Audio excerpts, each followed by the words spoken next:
Que Dios les bendiga.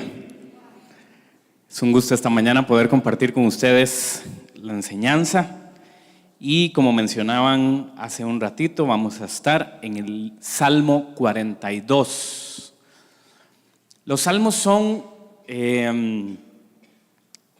algunos de los salmos son capítulos muy interesantes. Probablemente usted tenga alguno preferido o algunos preferidos, pero son de reflexión para cada uno de nosotros, son una oportunidad para poder leer cómo algunas personas, inspiradas por Dios, tuvieron la posibilidad de expresar lo que sentían literal y abiertamente. Porque usted y yo encontramos en el libro de los Salmos, algunos de ellos escritos con angustia, con dolor, con frustración, con alegría, con victoria. Y entonces encontramos en cada uno de ellos lo que las personas estaban sintiendo en aquel momento. Así que estos días que vamos a estar compartiendo, los jueves y domingos acerca de los salmos, vamos a tener una gran oportunidad también de poder disfrutar de esta etapa en la que vamos a estar en la iglesia. Hoy vamos a estar en el Salmo 42.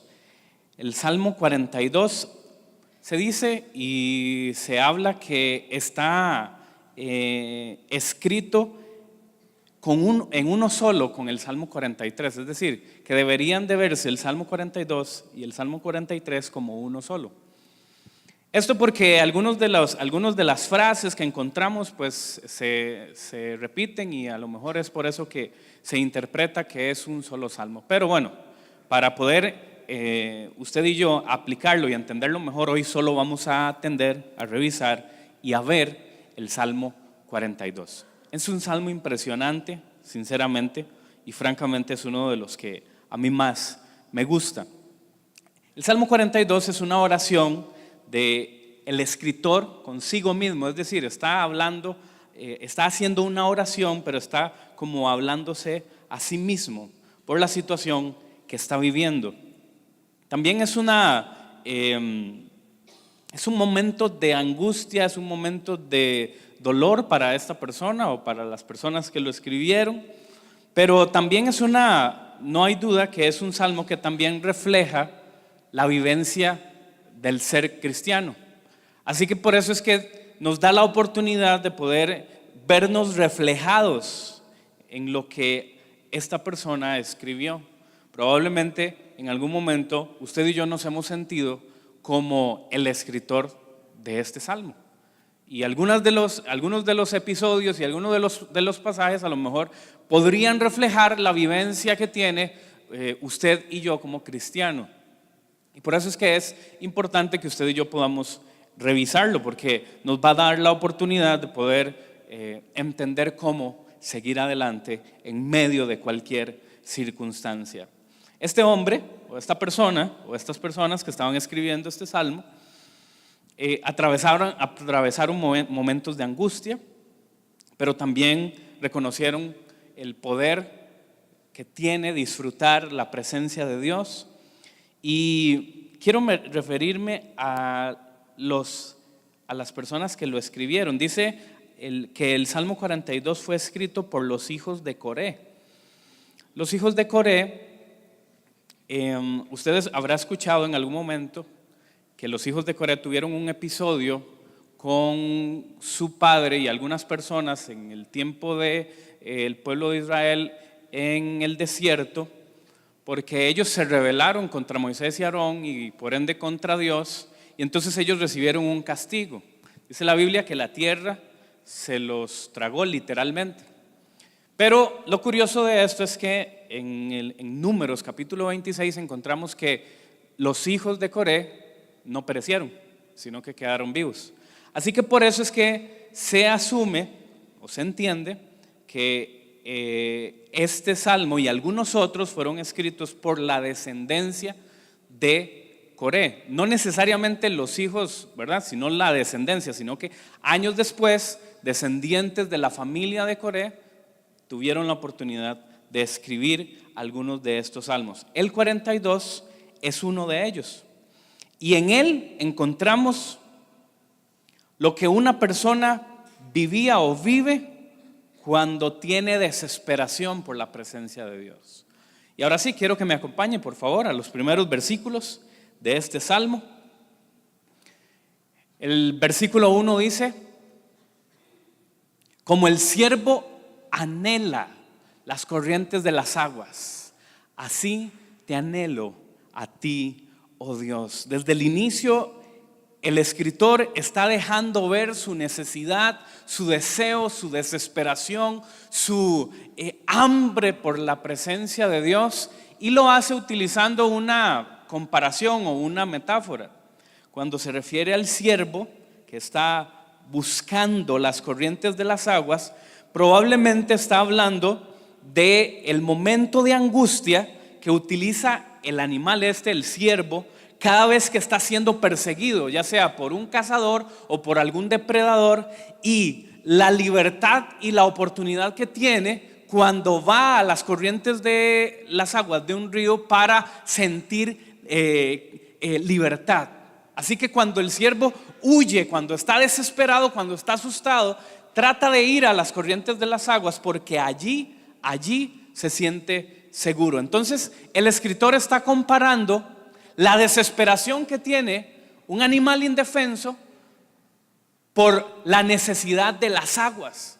Y entonces el escritor está comparando esta misma necesidad que tiene de buscar de Dios. Entonces pareciera que esta persona expresa el momento de crisis que está atravesando, la necesidad que hay en su corazón de buscar a Dios. Parece también que extraña a Dios. Parece que también está dejando ver que por alguna razón tiene la sensación de que la presencia de Dios que ha vivido en él en algún momento, en la que él ha estado en algún momento, parece que ya no está. Así que él nos deja ver que está desesperado por la presencia de Dios y también que extraña la presencia de Dios, que extraña a Dios. No nos deja ver en el primer versículo la razón de por qué tiene esta crisis o esta situación en particular, pero si seguimos leyendo, el versículo 2 dice: tengo sed de Dios, del Dios viviente. ¿Cuándo podré ir para estar delante de Él? Nos abre otra pista, otra razón de por qué este hombre está desesperado por buscar y tener la presencia de Dios. Bueno, interpretamos acá que nuevamente este hombre tiene su necesidad de buscar de Dios, tiene sed, tiene un anhelo por la presencia de Dios, pero ahora nos deja ver que pareciera no está en Israel, sino que está exiliado, está lejos del templo, el lugar en donde él tenía la oportunidad para adorar a Dios. También nos deja ver que era una persona no desconocida para el Señor, es decir, sino que probablemente era un líder, era un dirigente. Más adelante lo vamos a ver, era un levita, una persona que estaba acostumbrado a entender los términos y a vivir cerca de la presencia de Dios. Pero en este momento, en el momento que está escribiendo esto, él está exiliado, está lejos de su tierra, está lejos del templo y de la oportunidad que tiene o tenía de adorar y amar la presencia de Dios. Así que él aumenta su angustia preguntándose: ¿cuándo podré ir delante de Él? Tengo tanta sed del Dios viviente, tengo tanta sed de la presencia de Dios, tengo tanta sed, anhelo la presencia de Dios. ¿Cuándo nuevamente podré estar en ella? ¿Cuándo nuevamente podré ir a adorar? Este hombre está angustiado, tiene dolor en su corazón, tiene desesperación porque necesita de la presencia de Dios. Le decía al inicio que este salmo es una oportunidad para usted y para mí de a lo mejor vernos reflejados en la vivencia de todo cristiano. ¿Alguna vez has sentido la desesperación por la presencia de Dios? ¿Alguna vez también, le pregunto, alguna vez se ha sentido lejos de la presencia de Dios? ¿Se ha sentido lejos de Dios alguna vez? Y la angustia que eso provoca, el dolor que provoca, saber que Dios es real, que Él es todopoderoso, que Él está vivo, que Él es grande, que Él es Dios, y que en algún momento usted, a lo mejor por alguna situación en particular, por alguna vivencia en particular, por algunas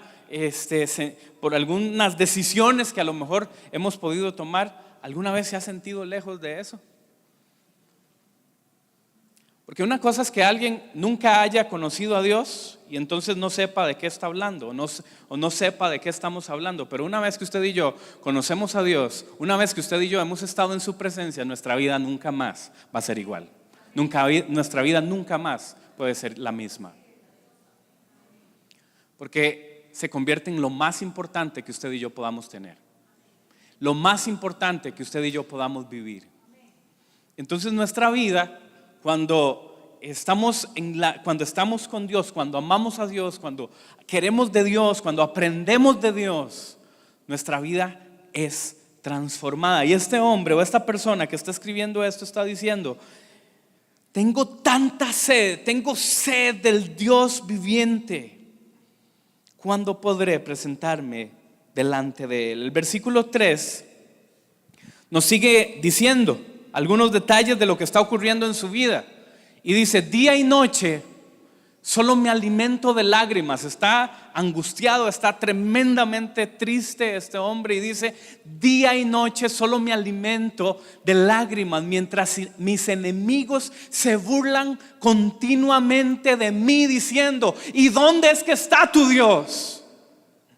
No solo este hombre está triste porque parece que no está experimentando la presencia de Dios, no tiene la oportunidad de estar en el lugar que fue indicado para que pudiera adorar a Dios. No solo está triste por eso, sino que en el lugar donde está, lejos de los suyos, lejos de los que confían y creen en Dios también, hay personas que se están burlando de Él. Hay personas que están tratando de hacer que Él se sienta peor, burlándose de Él. Y entonces le restriegan en la cara que está solo, que no tiene a dónde ir, y que también sugieren que hasta el mismo Dios lo ha abandonado. El hombre está angustiado, el hombre está triste. Esta persona que está escribiendo esto se siente tremendamente abandonado. Ahora, cuando alguna persona le dice: ¿y dónde es que está tu Dios? ¿Dónde está ese Dios tuyo? Probablemente él también está pasando por su cabeza pensamientos y a lo mejor, ¿y si esto es verdad? Que Dios me abandonó, que Dios ya no está conmigo y que por eso estoy aquí exiliado. Este hombre está desesperado y algunas personas le recuerdan que está solo. El versículo 4 sigue diciendo: se me destroza el corazón al recordar cómo solían ser las cosas. Y aquí empieza un pasaje interesante de este salmo, porque empieza a analizar lo que en algún momento en su vida había ocurrido. Y dice: se me destroza el corazón al recordar cómo solían ser las cosas. Y note lo que dice esta persona, note lo que habla este escritor.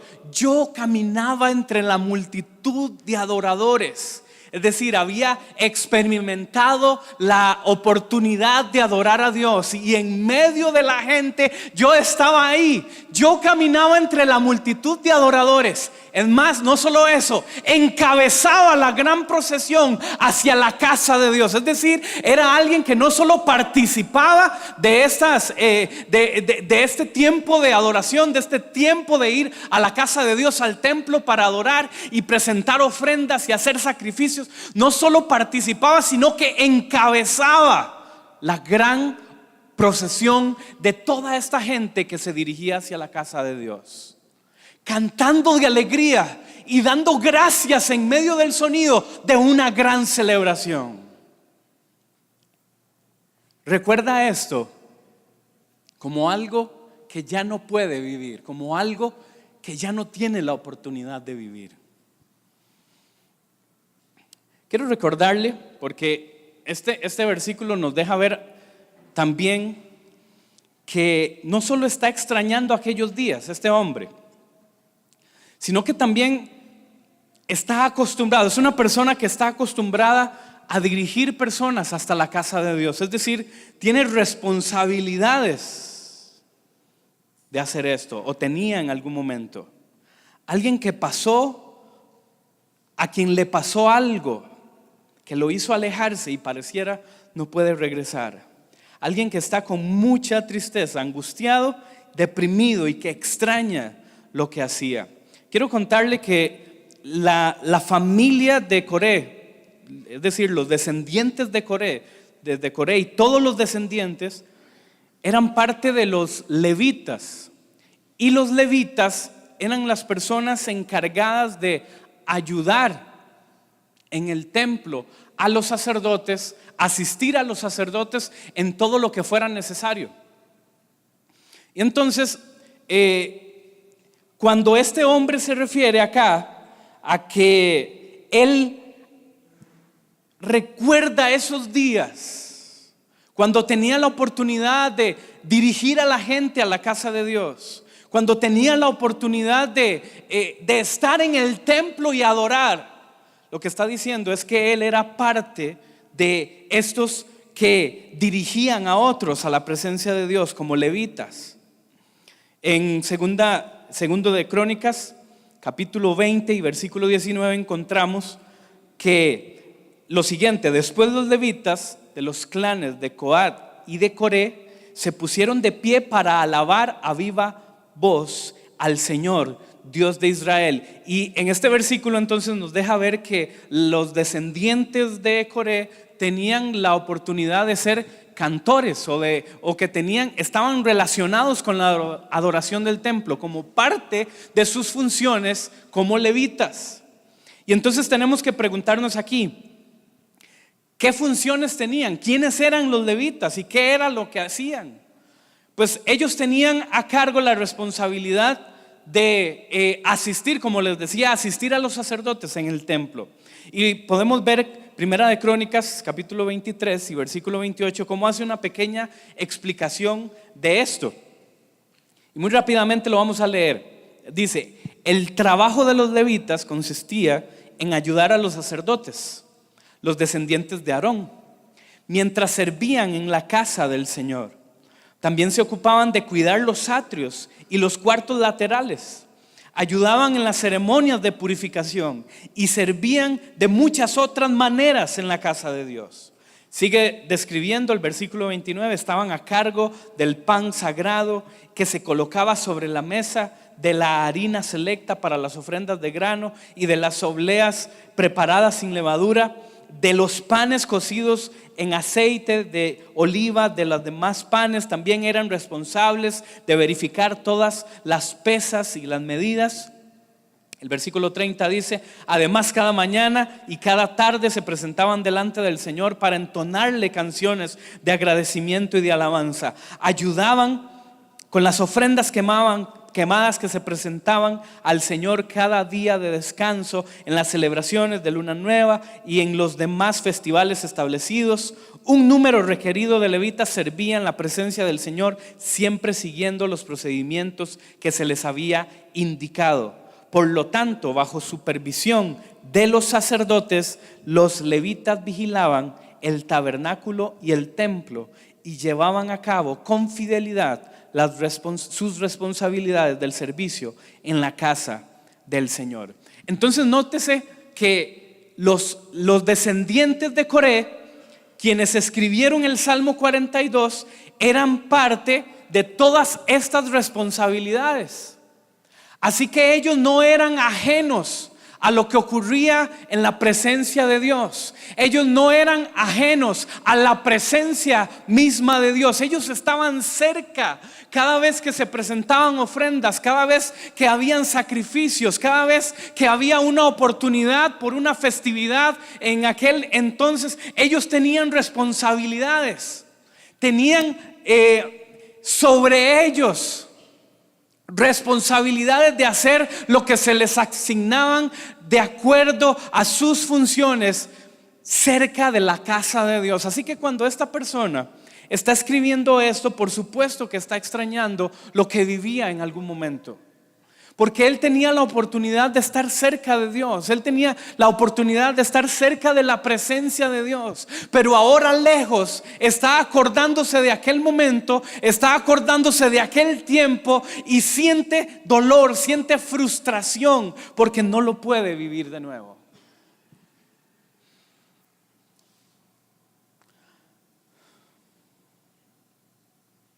Lo que nos hace recordar y pensar que usted y yo somos privilegiados, porque tenemos la oportunidad cada vez que queramos, cada vez que lo necesitemos, de venir y estar en la casa de Dios, en medio de su presencia.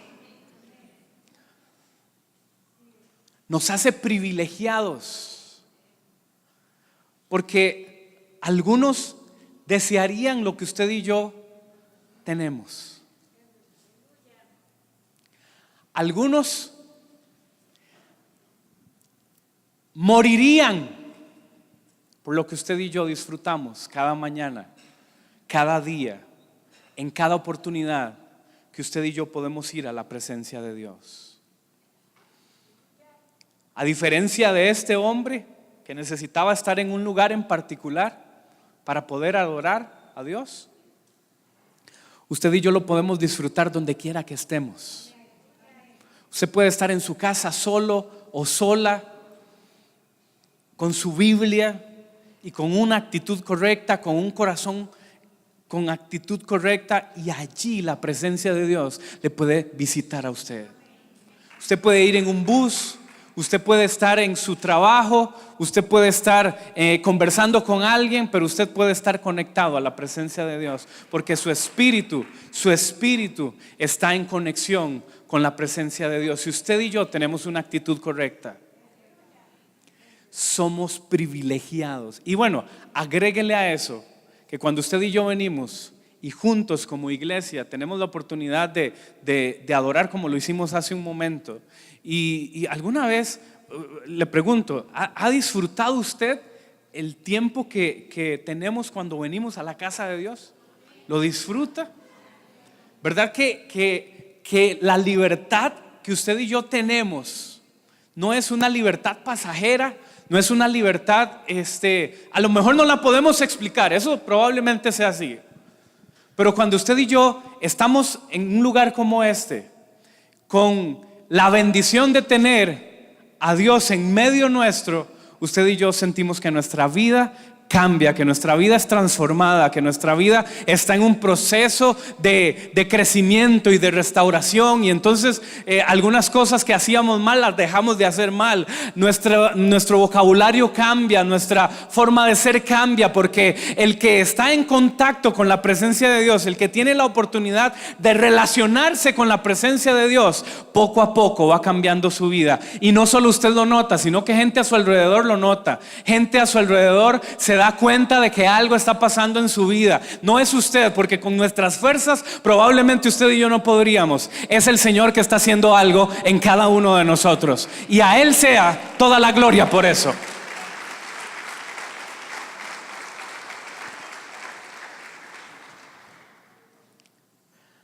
Somos privilegiados, pero quiero que también piensen esto: ¿qué responsabilidad tenemos? Porque este hombre, yo no puedo dejar de pensar que esta persona que escribió este salmo desearía devolverse en el tiempo para poder vivir lo que ocurría cuando dirigía a las personas hasta la presencia de Dios, hasta la casa de Dios. Moriría por devolver el tiempo y que eso lo pudiera vivir todos los días. Y entonces para usted y para mí la responsabilidad actual es la de atesorar y cuidar esto que tenemos.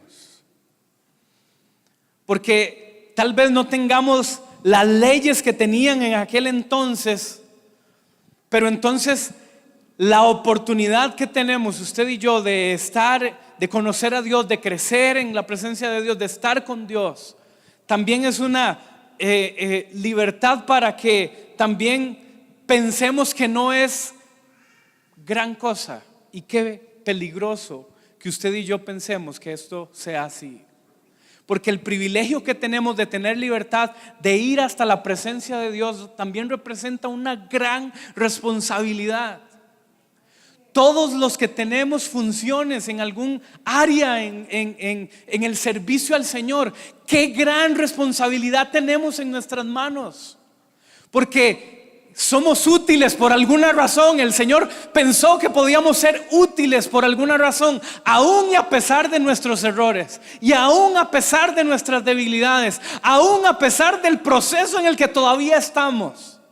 Pero el Señor nos confió. El Señor pensó que podíamos ser útiles. El Señor pensó que podía confiar en nosotros alguna responsabilidad. Y qué cuidado entonces tenemos que tener usted y yo cuando servimos en la presencia de Dios. Cuando tenemos la oportunidad de estar a cargo de un grupo, de lo que sea, de lo que sea. No es porque usted y yo seamos muy cargas. No es porque usted y yo seamos más que alguien. Es solamente porque su bendita gracia y misericordia nos dio la oportunidad. Solo porque su bendita gracia y misericordia pensó que usted y yo podíamos ser útiles para eso. Y tenemos que cuidarlo, atesorarlo. Tenemos que respetarlo con todas nuestras fuerzas. Con toda nuestra alma tenemos que respetarlo. Porque es un privilegio, pero es una gran responsabilidad también. Este hombre, esta persona que escribió este salmo, desearía estar en el templo otra vez y vivir lo que vivía, pero no lo puede hacer. El dolor que siente, la desesperación que siente, está relacionada con toda la frustración que hay en su corazón por no poder estar en el lugar donde él quisiera estar. Y muy rápidamente quiero contarle que los hijos de Coré escribieron otros salmos. Escribieron el Salmo 42, el 43, el 44, el 45, el 46, el 84, el 85, el 87. Y algunos de esos salmos también dejan hacer notar la desesperación que tiene estas personas por acercarse a la presencia de Dios. Solo quiero leerle muy rápidamente el Salmo 84 y el versículo 2, 3, 4 y 5 para que usted vea la desesperación que tienen por regresar a lo que hacían, a disfrutar y a tener lo que en algún momento tuvieron. Anhelo, dice el Salmo 84:2, anhelo y hasta desfallezco de deseo por entrar en los atrios del Señor. Con todo mi ser, mi cuerpo y mi alma gritaré con alegría al Dios viviente. El versículo 3, hasta el gorrión. Oiga la desesperación, oiga la tristeza, pero también el anhelo de este hombre que dice: hasta el gorrión encuentra un lugar y la golondrina construye su nido y cría sus polluelos cerca de tu altar, oh Señor de los ejércitos celestiales, mi Rey y mi Dios. Versículo 4, qué alegría para los que pueden vivir en tu casa cantando siempre tus alabanzas. El versículo 5 dice: qué alegría para los que reciben su fuerza del Señor, los que se proponen caminar hasta Jerusalén. Y el versículo 10 por último dice de la siguiente forma: un solo día en tus atrios es mejor que 1000 en cualquier otro lugar. Prefiero ser un portero en la casa de Dios que vivir la buena vida en la casa de los perversos. Un solo día en tus atrios es mejor que 1000 en en cualquier otro lugar. Un solo día en la presencia de Dios no se compara con nada en esta tierra, no se compara con nada en este mundo. Por eso es que le digo que usted y yo tenemos un privilegio que no tiene explicación. Disfrutemos de su presencia, busquemos su presencia, porque somos privilegiados para la gloria de Dios. Aleluya. Este hombre está diciendo: hasta los pajarillos se acercan al templo y hacen sus nidos ahí cerca del altar. Oh, cuánto desearía yo poder estar en la casa de Dios otra vez. Eso es lo que está diciendo este hombre. Está diciendo: oh, si yo pudiera hacer esto otra vez.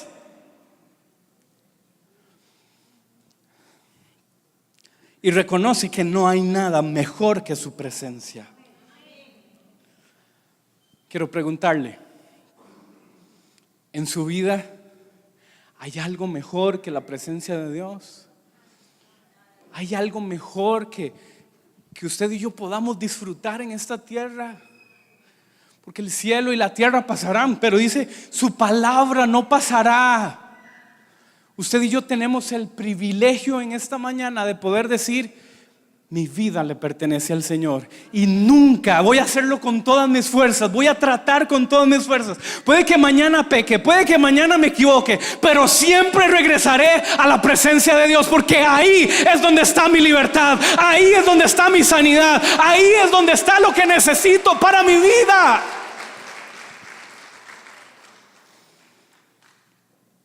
Terminemos el 42, el Salmo 42, por favor.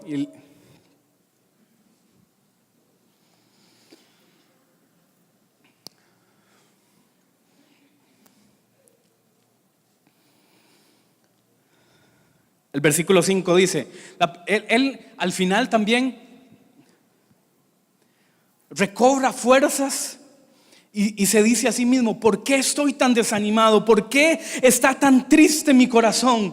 Pondré mi esperanza en Dios, lo alabaré otra vez, mi Dios, mi Salvador y mi Dios. Ahora estoy profundamente desalentado, pero me acordaré de ti, aún desde el lejano monte de Hermón, donde nace el Jordán, desde la tierra del monte de Mizar.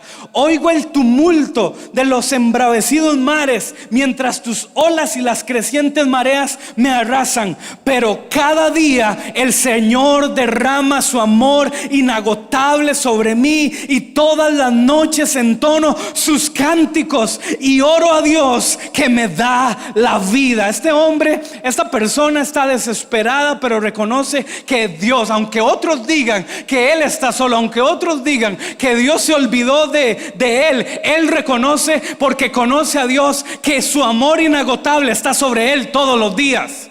Puede que otras personas no entiendan lo que usted esté pasando, puede que otras personas no sepan lo que usted está viviendo y hasta lo juzguen y hasta tal vez critiquen, pero tengo que decirle algo: el Señor siempre se va a acordar de usted, el Señor siempre va a estar con usted, Él nunca lo va a abandonar, porque su palabra lo dice, que Él estará con nosotros todos los días hasta el final de los tiempos.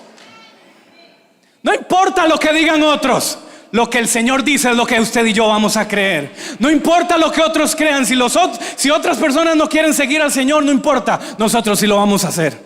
Si otros quieren dejar botado lo que tienen porque Dios les dio un privilegio, no importa, porque usted y yo sí vamos a seguir adelante, porque confiamos en el Señor, no en las personas. Confiamos en el Señor, no en lo que digan las personas, sino en lo que dice su palabra.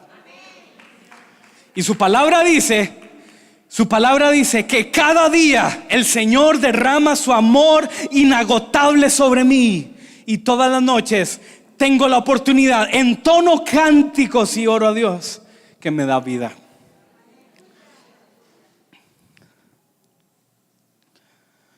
Al final del Salmo, el versículo 9 y 10 dice: oh Dios, roca mía, clamo, ¿por qué me has olvidado? ¿Por qué tengo que andar angustiado, oprimido por mis enemigos? Sus insultos me parten los huesos, se burlan, diciendo: ¿dónde está ese Dios tuyo? El versículo 11 termina diciendo: y confiando en el Señor, diciendo: ¿por qué estoy desanimado a pesar de todo esto? ¿Por qué está tan triste mi corazón? Pondré mi esperanza en Dios y lo alabaré otra vez, Salvador y mi Dios. ¿Está pasando alguna angustia? ¿Está pasando alguna prueba? Le invito a que alabe y adore el nombre del Señor, porque Él se hará cargo. Mientras usted y yo nos hacemos cargo de Él, Él se hace cargo de nosotros. Y en esta mañana yo solo quiero hacerle la invitación para que usted y yo podamos no desistir de buscarle, no desistir de anhelarle, no desistir de amarle, no desistir de acercarnos a Él, porque todos los días Él nos da la oportunidad para estar con Él. Puede ponerse en pie, por favor, levante sus manos ahí donde está. Y yo solo quiero pedirle en esta mañana que usted pueda adorar a Dios, porque en medio de lo que sea que está ocurriendo, en medio de lo que sea que pueda estar ocurriendo, tengo que decirle que el Señor está ahí con usted. Tengo que decirle que Él no se ha olvidado. Tengo que decirle que Él está cumpliendo un plan, un propósito, y entonces usted y yo vamos a salir adelante por su amor inagotable, por su poder y por su presencia. ¿Qué es lo que nos toca a usted y a mí? Acercarnos a Él con confianza. Acercarnos a Él con confianza. Señor, gracias por tu presencia. Oh, Señor. Oh, queremos estar contigo, Dios.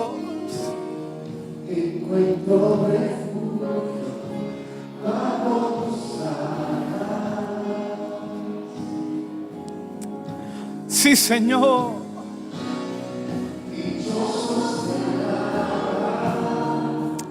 Sí, Señor.